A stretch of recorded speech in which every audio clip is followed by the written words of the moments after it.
তেলযুক্ত খাবার খেতে খেতে মুখের টেস্টটাই বদলে গেছে। তো আজকে চিন্তা করলাম তেল ছাড়া বেগুনের তরকারি রান্না করব।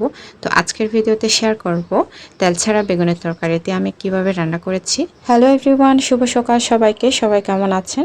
সকালে খাওয়া দাওয়া হয়েছে কিনা সবার?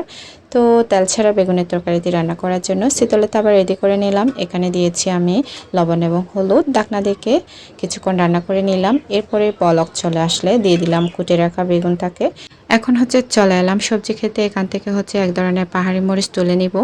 এই মরিচগুলো দিয়ে এই রেসিপিটা অনেক বেশি খেতে মজা লাগে। তো এখানে পাহাড়ি মরিচের পরিমাণটা কম ছিল, যার কারণে অন্য জাতের মরিচ আমি তুলে নিয়েছি। তো এরপরে বাড়িতে চলে আসি। বাড়িতে এসে চিন্তা করলাম আমি তো সাবারং পাতা তুলি নাই, আবার চলে গেলাম সবজি খেতে, সাবারং পাতা তুলে নিলাম।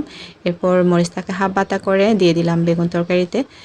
এরপরে দিয়ে দিলাম চালের গুঁড়ো। সবশেষে সাবারং পাতা দিয়ে কিছুক্ষণ রান্না করে নামিয়ে নিলাম। এখন সুন্দর করে প্লেটিং করে নিলাম। দেখেন আমার বেগুনের তরকারিটি দেখতে যেমন সুন্দর হয়েছে, খেতেও ভীষণ মজা হয়েছে।